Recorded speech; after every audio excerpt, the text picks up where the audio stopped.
Trump வரிகள்.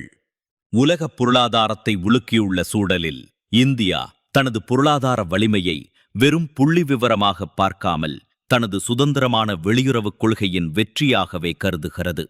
அமெரிக்காவின் கடுமையான வரி விதிப்புகளால் உலகின் வளர்ச்சி வேகம் 2.7% குறைந்திருந்தாலும் இந்தியாவின் வளர்ச்சி 6.6 முதல் 7.4% வரை இருக்கும் என கணிக்கப்பட்டுள்ளது.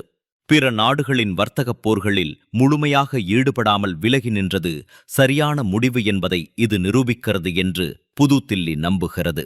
நிலையற்ற உலக வர்த்தக அமைப்பின் அழுத்தங்களுக்கு அடிபணியாமல் இந்தியா தன்னைத்தானே பாதுகாத்துக் கொள்வதை இது காட்டுகிறது.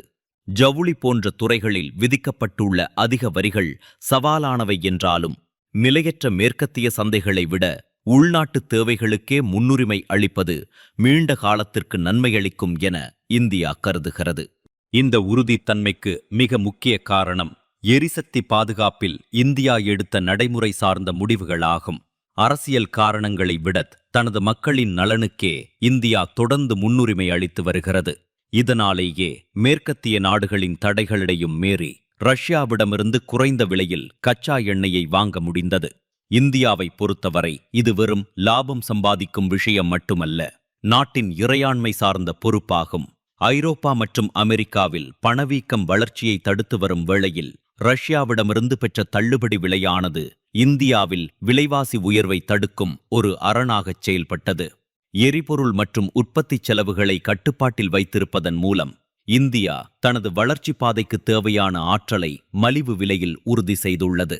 இதன் மூலம் வல்லரசுகளின் போட்டிகளுக்கு இடையே சிக்கிக் கொள்ளாமல் தனது தேசிய நலனுக்கே முக்கியத்துவம் அளித்துள்ளது. மேலும் அமெரிக்காவின் பாதுகாப்பு கொள்கைகளால் ஏற்படும் பாதிப்புகளை சமாளிக்க இந்தியா சமச்சீரற்ற விலகல் என்ற உத்தியை கையாள்கிறது. தொழிலாளர்கள் அதிகம் தேவைப்படும் பாரம்பரிய ஏற்றுமதி துறைகள் அமெரிக்காவின் அதிக வரிகளால் பாதிக்கப்பட்டாலும் அமெரிக்கா இந்தியாவின் அறிவுசார் பொருளாதாரத்தை சார்ந்திருப்பதை இந்திய தலைவர்கள் தங்களுக்கு சாதகமான விஷயமாக பார்க்கிறார்கள். இந்திய மருந்துகள், செமிகண்டக்டர்கள் அமெரிக்கா வரிவிலக்கு அளித்துள்ளது. அமெரிக்கா தனது அரசியல் நிலைப்பாட்டை இந்தியாவின் மலிவு விலை மருந்துகளையும் தொழில்நுட்ப திறமையையும் அதிகம் நம்பியிருக்கிறது என்பதையே இது காட்டுகிறது.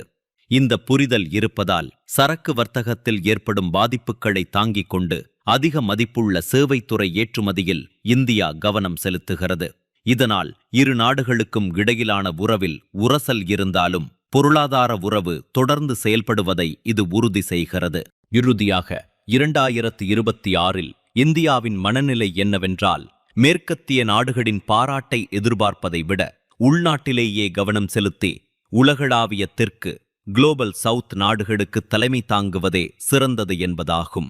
உலகிற்காக இந்தியாவில் தயாரிப்போம் என்ற முழக்கத்திலிருந்து மாறி இந்தியாவுக்காக இந்தியாவில் தயாரிப்போம் என்ற தற்சார்பு நிலையை நோக்கி இந்தியா நகர்ந்துள்ளது. ஏற்றுமதி குறைந்தாலும் இந்தியாவின் மிகப்பெரிய உள்நாட்டுச் சந்தையை பயன்படுத்தி அந்த இழப்பை ஈடுகட்ட முடியும்.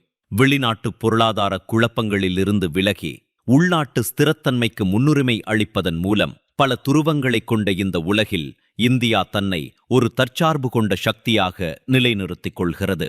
வெளிப்புற அழுத்தங்களுக்கு இல்லை என்று சொல்லி தனது 140 கோடி மக்களின் நலனுக்கான வளர்ச்சிப் பாதையை தேர்ந்தெடுப்பதில்தான் உண்மையான பொருளாதார வலிமை உள்ளது என்பதே புதுதில்லி சொல்லும் தெளிவான செய்தியாகும்.